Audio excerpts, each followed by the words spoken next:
Dans cette vidéo, on va compléter la fiche de cours combustion et effet de serre que vous voyez ici. Deux logos vont apparaître au cours de la vidéo, soit le petit logo avec l'oreille pour vous dire qu'il faut bien écouter mes explications, et ensuite seulement quand vous avez le logo avec la feuille et le crayon, vous pouvez écrire sur votre feuille. C'est parti. Ici on voit un petit plan de la fiche mémo. On va commencer par remplir cette case ici qui est en haut à gauche, donc la case avec le triangle et les flammes. Donc on va voir en fait le triangle du feu, ce sont les trois éléments nécessaires pour qu'il y ait une combustion. Donc pour qu'il y ait une combustion, il faut d'abord qu'il y ait un combustible. Le combustible, c'est ce qui brûle, par exemple le bois ou le charbon. Il faut également un comburant, c'est ce qui fait brûler. Dans les exemples que nous verrons à chaque fois en cours, ce sera le dioxygène qui est, je vous le rappelle, présent dans l'air à hauteur de 20%. Et enfin, il ne suffit pas d'avoir du combustible et un comburant, il faut également pouvoir déclencher cette combustion avec une énergie d'activation qui peut être étincelle ou chaleur. Vous pouvez noter sur votre fiche ces trois éléments pour la combustion. Mettez pause et on se retrouve juste après. On va maintenant compléter la partie ici en haut à droite de la fiche qui correspond à l'effet de serre. Donc voici ce que vous avez dans votre cadre avec une explication des différentes étapes qui explique ce qu'est l'effet de serre.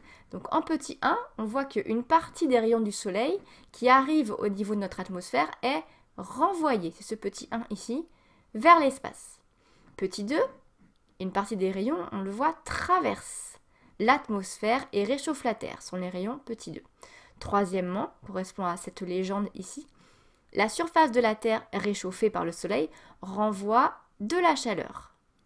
C'est la grande flèche en rouge qu'on voit ici. Arrivé au niveau du haut de l'atmosphère, petit 4, une partie de la chaleur est renvoyée et retenue par les gaz à effet de serre qui sont présents notamment en haute atmosphère.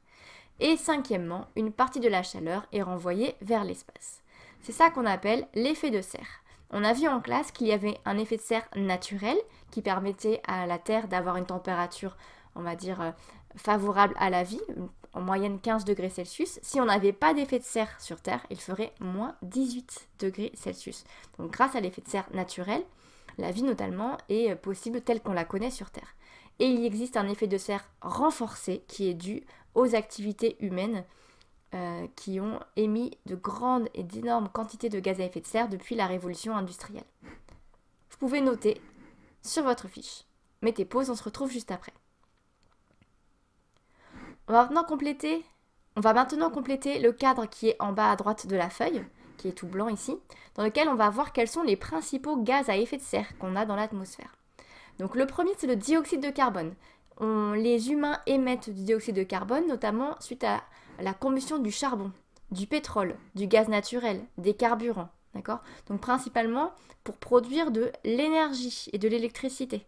Okay, il faut savoir que nous, en France, notre électricité provient à très grande partie du nucléaire, mais que dans la plupart des autres pays, l'électricité provient de centrales qui fonctionnent avec du charbon, du gaz. Ensuite, c'est le protoxyde d'azote. C'est un gaz à effet de serre très puissant qui est produit notamment par les engrais, le fait d'utiliser des engrais en agriculture. Et enfin, il y a le méthane qui est produit notamment par les ruminants, que sont par exemple les vaches. D'accord ? Donc c'est également un produit dû en partie à notre agriculture. Vous pouvez noter les trois principaux gaz à effet de serre émis par les hommes dans cette case en bas à droite. Dernièrement, on va s'occuper de la dernière case ici en bas à gauche, dans laquelle on va montrer comment mettre en évidence le dioxyde de carbone d'un point de vue expérimental. Donc le gaz dioxyde de carbone, on peut le détecter à l'aide d'un test très classique et que vous devez absolument connaître. Il est demandé à chaque fois que la physique-chimie tombe au brevet, quasiment. Voici ce test. On utilise ce qu'on appelle de l'eau de chaux, attention, avec un X, qui est au départ limpide, c'est-à-dire transparente.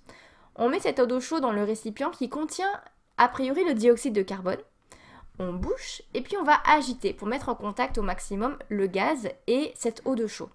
Et s'il y a vraiment du dioxyde de carbone dans le gaz, dans le mélange gazeux qu'on a fait réagir, eh bien l'eau de chaux se trouble. L'eau de chaux devient troublée et devient avec des particules blanches à l'intérieur. C'est le test à l'eau de chaux. Vous pouvez le noter et prenez bien soin de bien dessiner avec le crayon et la règle les légendes et les tubes à essai de cette expérience. Voilà à quoi doit ressembler maintenant votre carte complètement complétée. Vous avez également à disposition les vignettes qu'il faut coller. Hop, comme ceci. Donc vous avez d'abord le triangle du feu, l'effet de serre, les 3 principaux gaz à effet de serre et la mise en évidence du dioxyde de carbone avec l'eau de chaux. Vous devez être capable de refaire le schéma. N'oubliez pas, pour apprendre votre leçon, c'est le CIV, cacher, interroger, vérifier.